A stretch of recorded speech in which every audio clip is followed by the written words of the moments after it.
Здравейте, приятели! Включваме се за кратко. Имаме една внучка при нас, Рая се казва, която скоро изкара варицела, а знаете, след шарките имунитета на децата пада. И след това много бързичко тръгна на нова градина.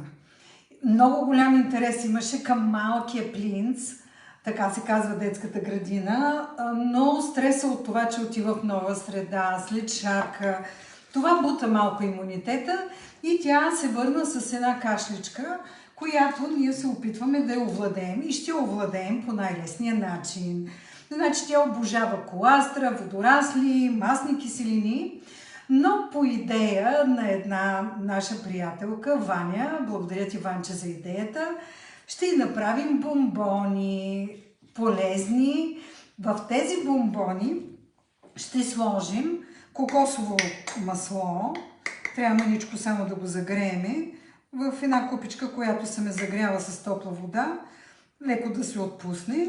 Ще сложим малко кокосово масло, ще добавим малко куркума комплекс, не малко, ами 2 капсулки, аз ще направя повечко, да не си играя.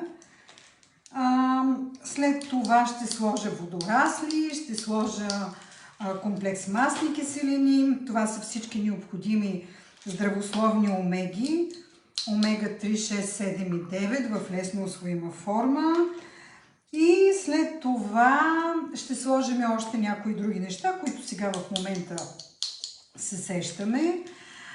И даже още малко куркума, която си донесахме от екскурзията в Египет с екипа на Аквасос, която беше награда. И още мъничко ще сложим от кокосовото масло. Слагаме сега комплекс масни киселини, щедро, не ги броиме, да има. Те са много ценни за лигавиците, много добре влияят. Какво рече? Ти се обиди нещо ли? Не. Тя сега е водорасли, вижте каква е зеленичка. Няма нищо.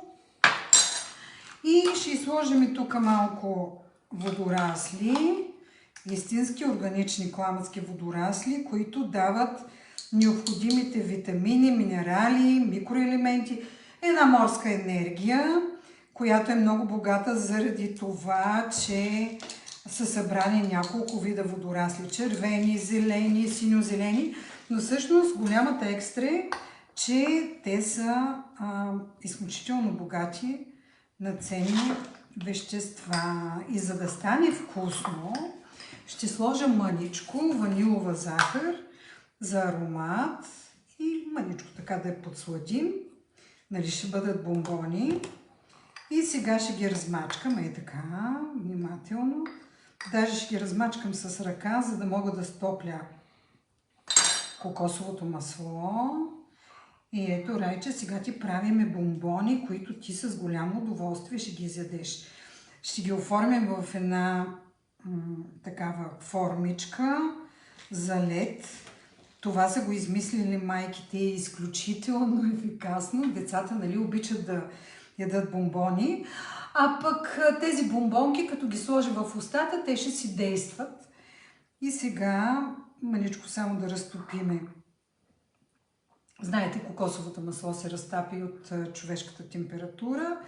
Оформяме ги на топчета и ще стане много вкусно. А ти можеш да си вземеш една коластричка, докато ме чакаш, Райче. Тя вече днеска изпила няколко, ама колкото повече, толкова повече, казва Мечо Пух. Чакай да ти отворя. Да. Ето ти. Вземи си сега, виж. Ето, давам ти. Което искаш си вземи. И така, ще мине тая кашличка. Трябва да по естествен начин. И знаете, имунитет не се създава от днес за утре, изисква малко време, но при нея това, че родителите отидаха на почивка и малко се откъсна от тях, също има отношение. Стига. После пак. После пак ще дадем. Стига това. Ние обичаме да си хапваме по повечко, ама вече изяла 2-3 коластри. Ето вижте сега, правим ни такива не съвсем кръгли топчета. Каквото стане, както се казва, малко. Така, ето, пъхаме ги, слагаме ги И ще станат много хубави бомбони, нали, Райче? Охо, ето. И ще може Райчето да си ги дъвчи. И хем да се лекуваме, хем да сме получили всичко необходимо.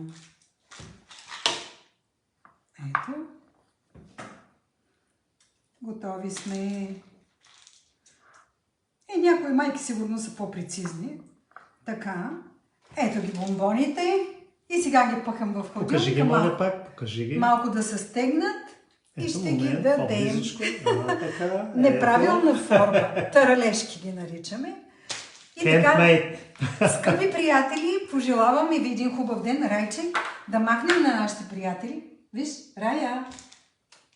Там на камерата. Целувки. Какво ще им кажем? Хубав ден.